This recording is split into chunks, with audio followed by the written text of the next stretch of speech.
Umunsi umwe imbwa yarakugendeye ijya gushaka ubuhake ku nka. Ingwe irayibwira iti ko imbwa mukunda amagufa naho twebwe tukayazira naguhakane. Irayisubiza iti impamvu duhekenya amagufa ni uko tutabona inyama. Ubonye inyama amagufa se kandi nayashakaho iki? Iti genda ujye wirinda amagufwa inyama nzazigushakira. Nuko iremera birabana. Bukeye ingwe ibwira imbwa iti umuja nicyo akora.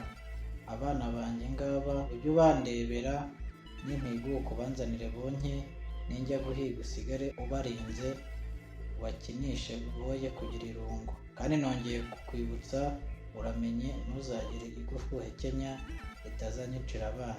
Imbwa iti nzagenza neza uko ubishaka. Ingwe iramukana umuhigo iragenda. Imbwa irya inyama nyirabuja yayisigiye inakinisha ibibwana. Ingwe ihigutse iha imbwa umuhigo iranayibwira ngo izane abana bonye. Imbwa izana ikibwana kimwe kirabwagaguza, gihaze igisubizayo izana icya kabiri, kirangije izana icya gatatu. Ingwe irishima iti imbwa izikorera neza.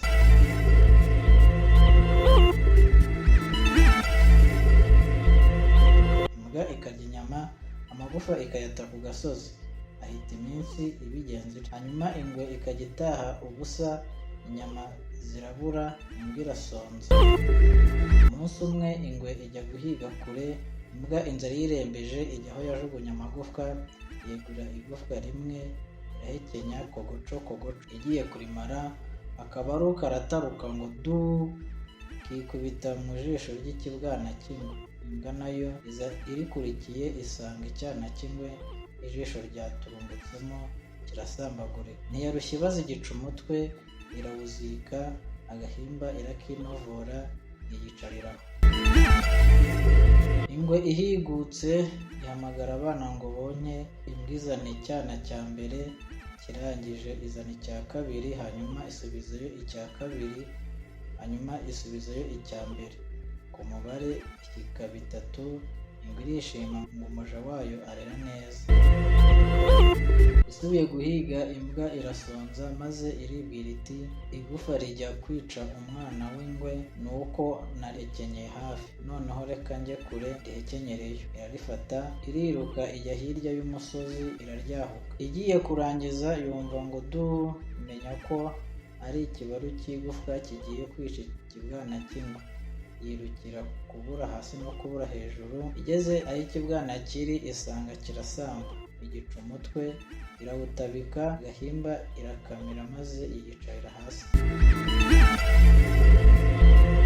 Ingwe iza guhiguka ihamagaza abana ngo bonke. Imbwa izana icyana gisigaye kironka, kirangije irakijyana.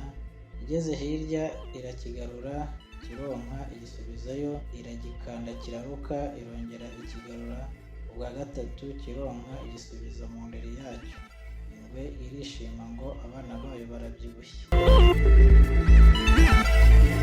Bukeye ingwe ijya guhiga.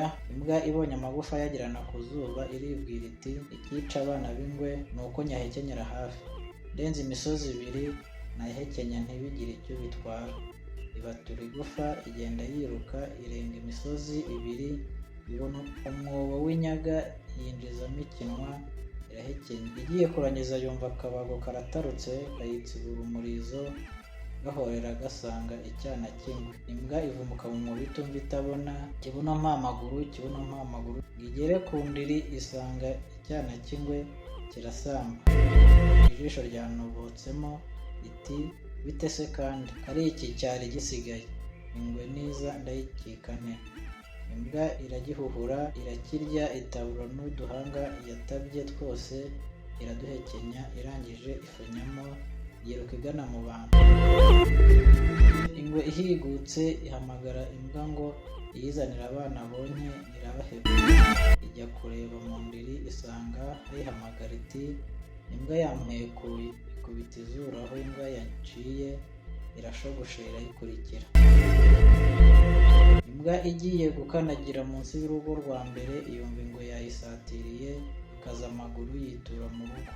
Isanga umupfumu wicaye imbere y'umuryango afite impinga iti nyabuna wa mugabo we misha, ndapfuye. Umupfumu ati tambuka ujye mu mbere.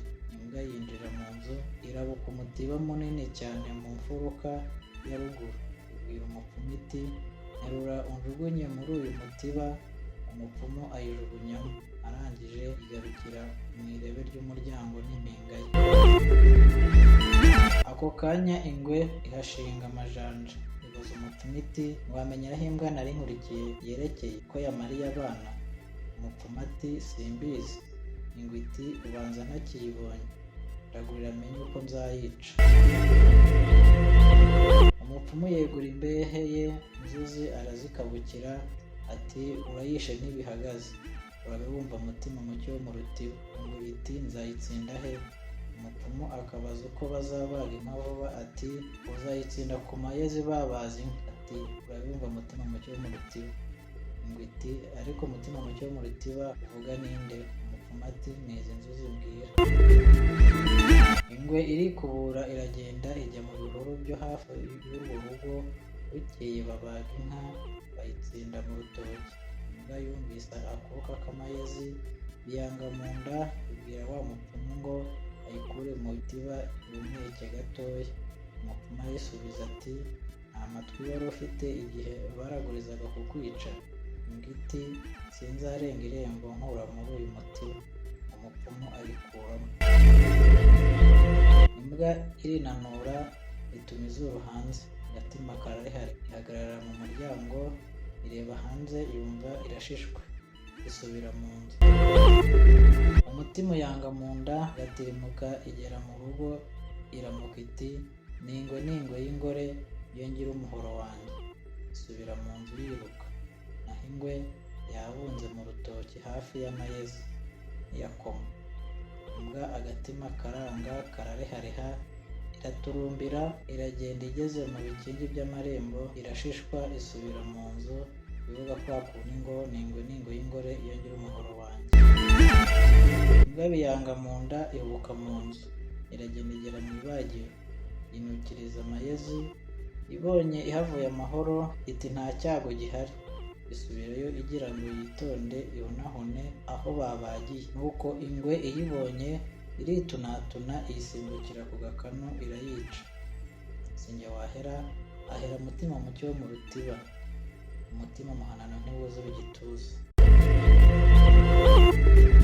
Murakoze nshuti za Rwanda 24. Burikirana uyu mugani ni umugani ushimishije. Nagira ngo niba ari bwo bwa mbere ugifungura cyangwa se ukigera kuri iyi channel ya Rwanda 24, ukore subscribe ndetse uduhe na comment, utubwire umugani ubutaha tuzagucira kugira ngo dukomeze dukorane kandi tubagezeho ibibanezeza.